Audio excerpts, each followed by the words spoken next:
Hello everyone, my name is Victoria G and I'm going to be answering some of the questions you all sent me on my Instagram about a month ago regarding my first ever short film, Noise.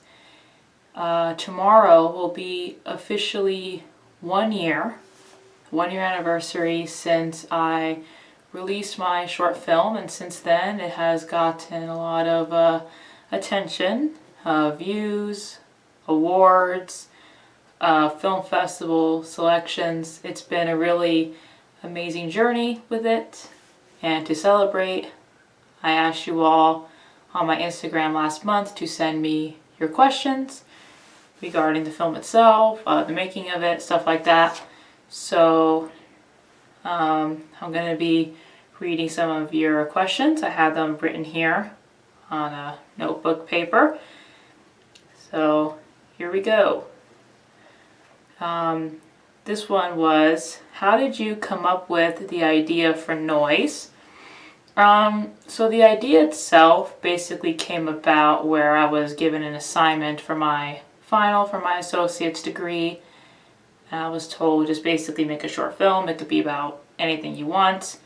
And I felt that for me to do something completely on my own, that horror was the best way to go, because you could have like a supernatural element be the supporting character, and in this case that was the television. And I have my own personal obsession with television and whatnot, so I thought this would be a good idea because I could kind of relate to it in a lot of ways. Next question is, why is it called Noise? It was called Noise because at the very end, when Tilly gets sucked into the television, there's like that snowy effect on the screen. The technical term for that is called noise, so that's just what I went with there. How much are you like Tilly Nickel? I would say I'm like her a lot in terms of her obsession with TV and movie watching, technology. Her style is kind of similar to mine. Talking to herself when she's alone in the house. I would say that's how I'm like her.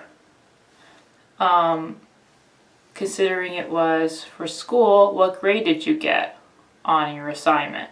I got an A, so that worked out very well. Why did you choose to make the film black and white? Well, black and white, like classic horror movies, I've always really liked those. So I was kind of going for that sort of feel.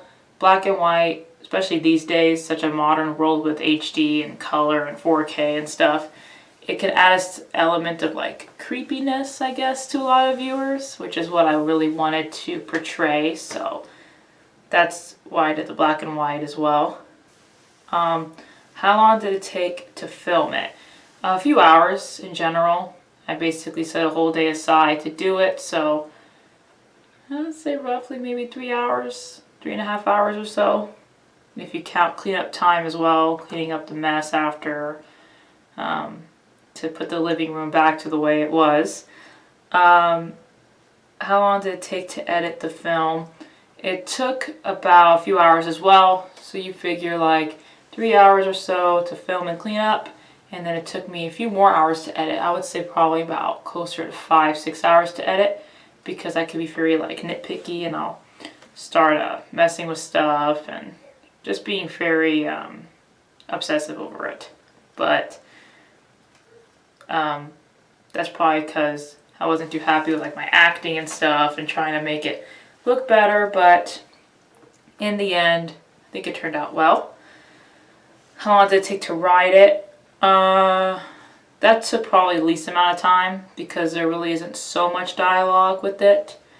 It took me maybe about an hour or so, maybe an hour and a half or so to write it, because I already knew it was to be expected of me story-wise, and we couldn't have the film be any more than 7 minutes, so I didn't want to make it too dialogue heavy. But in terms of writing, it didn't take too long, which was probably the easiest step. Why not use fake blood instead of chocolate syrup? Well, fake blood is known to stain your clothes, your skin, and I have very sensitive skin, and I didn't want to stain anything that would be gone forever. Like, I don't want to throw the shirt away or mess up the couch or something. So I figured, after doing some research, chocolate syrup, which is just a water base with some sugar, it was able to just wash away much quicker. I put the shirt and the pants in the washing machine. First attempt, it was all better, so I figured that was the safest route to go. Plus it tasted much better as well. Which movies did you look to for inspiration? Like a wide variety of just like the old classics, Alfred Hitchcock stuff.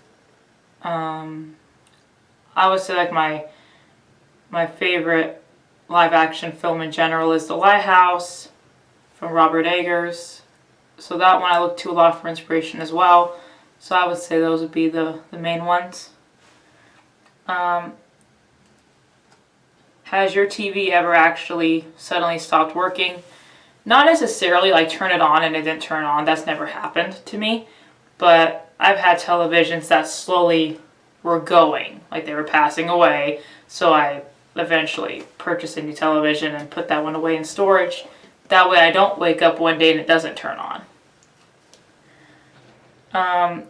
What is the message you are trying to convey with this movie?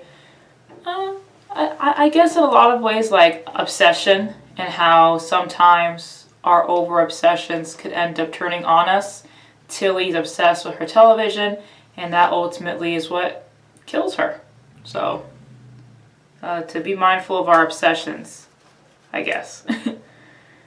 Did you really break a glass? Well, I think a lot of people assume that they use like that sugar glass because it's a lot safer for the actors and the crew, but I didn't have access to that. So yes, I broke a real glass, and I was worried about it because I didn't know if that was going to get in my eye, my hair. I mean, the glass went everywhere. It took about a day to find all the glass pieces, completely get rid of them all, put them in the trash. But in a general sense, breaking a glass was not the safest route to go, but I didn't really have much of a choice. I didn't have the sugar cane one. But I think I took precautions very well. I did wear glasses, like sunglasses to protect my eyes. I wore a hoodie over my ears, put my hair down. That way there's no skin exposed. I even put on a face mask. And that's how I think I stayed pretty safe from it. But I would not recommend throwing a glass. What type of camera did you use? I actually wrote this down, that way I don't give you wrong information. I'm using that camera right now, actually. It's the Canon Vixia HFR 400 HD camcorder. You know, a lot of people use smartphones and stuff to film things. I have my old camcorder, and I think it gave the film a really nice kind of grainy look, which is what I wanted. So I don't think I would have got that effect if I would have used a proper iPhone or something. What type of microphone did you use? Zero microphones. There's a built-in microphone in the camcorder, so I just use that basically. And in my house I have high ceilings, so I mean, it gave a nice echo. You could hear me pretty clearly, so that worked out in the microphone department. Which software did you use to edit? I use Adobe Premiere Pro. That one I've used a lot for school, and I understand it's pretty industry standard, so I wanted it to be as industry appearing as possible. So that's the one that I used. Out of writing, shooting, and editing, which was the most difficult and which was the most easy? I would say the easiest was the writing, because it took the least amount of time, and the most difficult was the shooting, because I don't think I have enough experience shooting, especially just by myself, and it's all on me. You know, there's no other actors or anything like that. So I was being pretty critical of my acting abilities or lack thereof. So I would say that would be probably the most difficult. I was most hard on myself with. Editing falls right in the middle because I felt I was most experienced with that, but it took a pretty fair amount of time. And I was trying to be really like challenging myself with it, trying to do more. So I think that falls in the middle.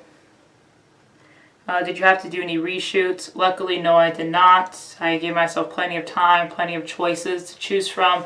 That way, once it's done, it's done.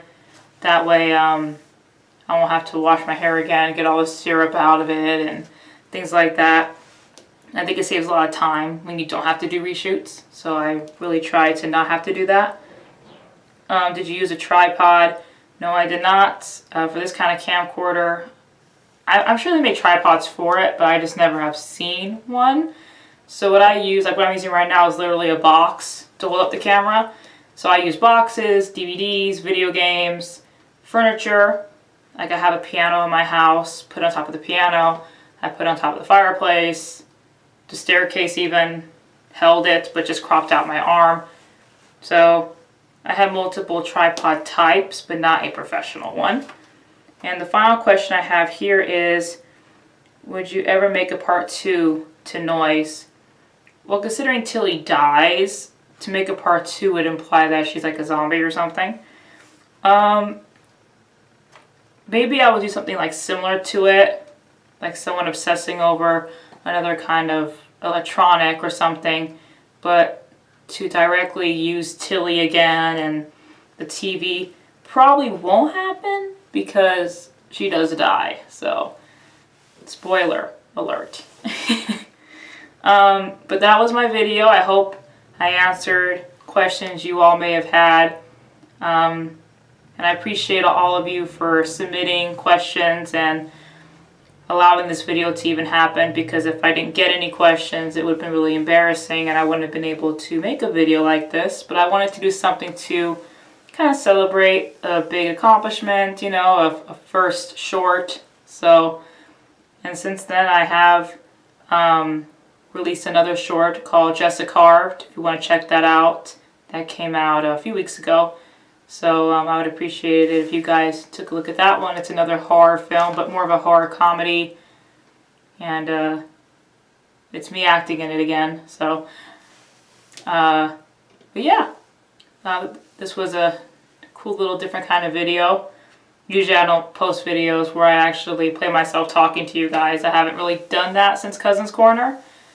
But yeah, I think this went really well. But thank you all so much for watching, and thank you again for your questions, and have a good day. Bye.